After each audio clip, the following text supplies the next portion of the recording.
Welcome to Talk HR, powered by Alexander Lloyd. I'm Simon Geere, and for those of you that don't know me, I help HR directors, CEOs and MDs find the best HR talent in the Southeast when I'm not doing this. And all I wanted to do today was introduce an excerpt of a conversation I had with Kristine Pollock, the Chief People Officer at Eurovia Ringway, which is a construction organisation based in West Sussex, working in the highway space. Now, Kristine and I had a long conversation, and I just wanted to share the end, which was really about how we look forward post the COVID era, so the back end of 2020 and into 2021, and what she and her team will be thinking about from a business perspective in HR at Eurovia Ringway. I hope you enjoy. That will obviously be a bit less this year because we've had 3 or 4 months where it wasn't safe to deliver training on site, but that is now starting to ramp up with specific risk assessments and so on. So that investment will continue. Our leadership development and management development programs the next phase of those will probably be Q1 next year. We'll start rolling those out. We hope to have the HR chatbot live in the next month. One thing I wanted to mention about that is it's not around replacing somebody with a machine that answers your questions. That's not the reason that we're doing it. I know people have a fear about that sometimes. You know, it's about the fact that we have a workforce who work 24/7, and we know that we're not always available to them on that basis.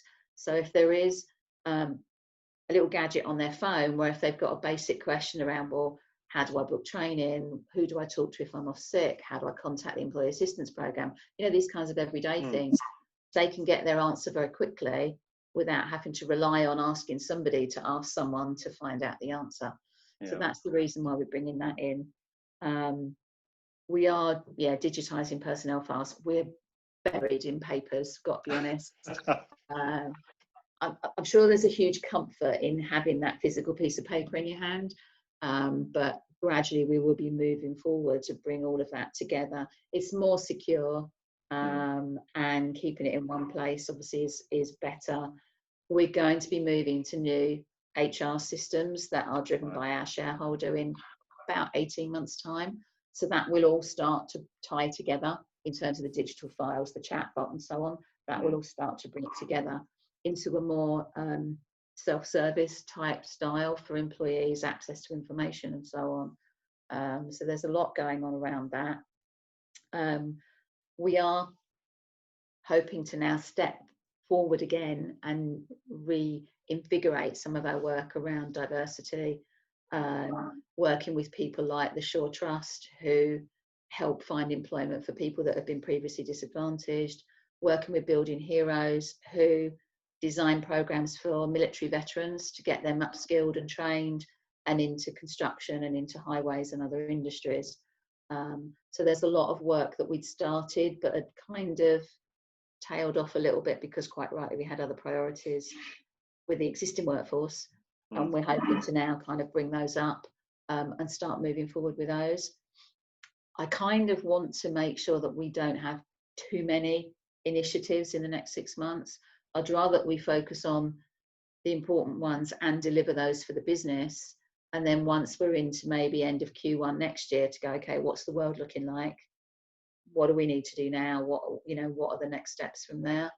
I think what COVID has taught us, amongst lots of lessons, is that we do need a longer term plan, but maybe we need to segment that a bit and focus on what we know for the immediate period and then start to plan for the rest.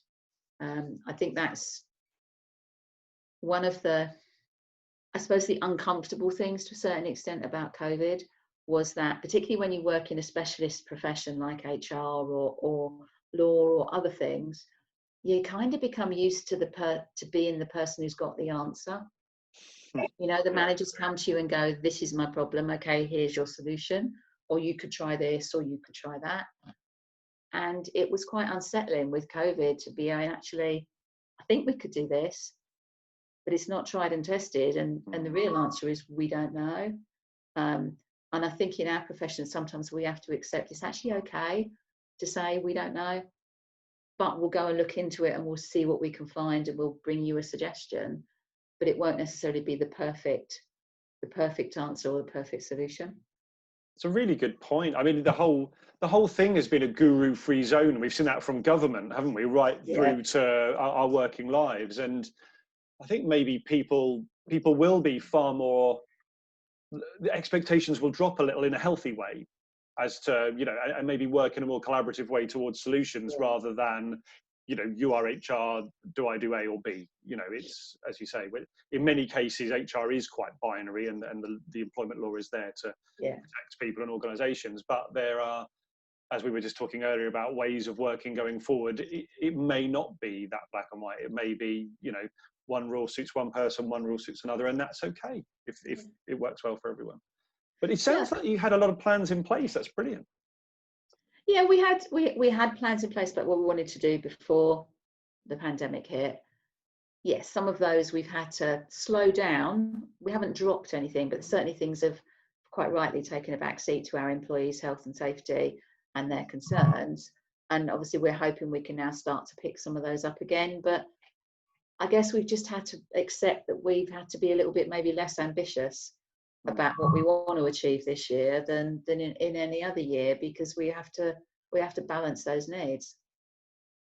Completely, and I'm sure a lot of people will identify with that. It's been a year of, you know, trying to keep afloat, trying to look after people, you know, keep people safe from a health perspective, ideally keep their jobs safe, and then start to plan for the future, understanding that it's very uncertain, isn't it, from a number of different directions. Yeah, I think so. And I think what we've always known, let's face it, we've always known that we live in a very complex world. Everyone will have heard increasingly the term VUCA about how volatile the world is and everything else. I guess we have been or are still going through a situation which highlights that even the smaller things can make you feel very uncertain. It isn't always the big obvious things that might worry people, and it's just trying to do the best you can to help people get through that. Definitely. So it's been a crazy year. You know, we've, from a work perspective, HR and technology, I think particularly, have been under the spotlight, haven't they? Technology, from obviously getting people working remotely and understand, you know, everyone had to learn how to use Zoom or Teams in 24 hours, which we're just about mastering, I hope. But on a personal level, I mean, I'm always asking, you know, towards the end of these conversations, is there anything you've learned about yourself during this process that you will, you know, either stop, you know, stuff you did that you will stop doing, or stuff you've started doing that you will keep doing? Do you know what I mean? Yeah, I think I've always been quite methodical and process focused, which stands me in good stead in lots of ways, being able to plan what we need to deliver as a team and so on. But yeah, sometimes that doesn't always account for the emotional side of things. So I think it's trying to take account of those sides a little bit more. I think it's been a really odd situation because from some aspects we've had to speed up thinking and decision making even more, and it was pretty fast before. But equally, there's been some where it's actually made you slow down a little bit because you've had to stop and think maybe in a different way. So my thinking time was always the drive from home to work in terms of ideas generation, because it's full on from the minute you get to work, and very busy home life as well. And obviously I haven't had that for 4 months. I haven't had that journey to home and to work in the mornings for my thinking time. But I've had to kind of allow for ideas to pop up at different times and then take a breath and then stop and go, yeah, actually that's quite a good idea. I'll stop now and think about it, rather than think, yeah, I'll get to that later. And maybe reprioritize things a little bit here and there in terms of the way that I've been dealing with stuff. That's a really good point. As you say, your strategy time, if you're, as you say, for a lot of people, it's the drive in, and yeah, that's gone, hasn't it? And yeah, no, it's funny when ideas come to us in this. You know, I'm trying to avoid the phrase "the new normal." I'm going to fail. I've said yeah, I've managed to avoid it because there is no new normal. That's the problem, and even using that phrase suggests that we've gone from A to B. Yeah. We don't know what B is going to look like anyway, and we've probably gone from A to B via every other letter in the alphabet almost. You know, in our thinking and our fears and our worries, and you know, it's. I kind of think there'll be a new normal, but there'll be thousands of variations of it, depending who you are and what industry you're in, and what your priorities are in life. Oh, completely. And everyone's, I mean, in the same way, everyone's had a different lockdown experience, haven't they? Based on, you know, where they are in their life, whether you were working. I mean, you have to, you know, from an HR perspective, however awful it's been, great to be working through this and to learn all this stuff on the hoof and on the fly and make things work. You know, there's an awful lot of HR professionals who haven't had that luxury, unfortunately, and are exposed in a market now looking for work when it's tough, you know, and people aren't looking to invest in their behind the scenes, you know, in their back office functions. So it's a tough place out there. Hey, look, thank you so much for your time. Really generous of you, because I know you're busy. But it's been lovely to talk to you again, Kristine. It's been a while, but lovely to see you, and I'm glad that everyone's well and that you and the HR team are having a nice day together back in the office like the old days. Well, not quite like the old days, but like maybe a bit more like what the new days will be, but we'll see. Well said, well said. Thanks for your time, and I'll speak to you again. All right, no worries. Cheers, Thanks, Simon. Bye. Bye.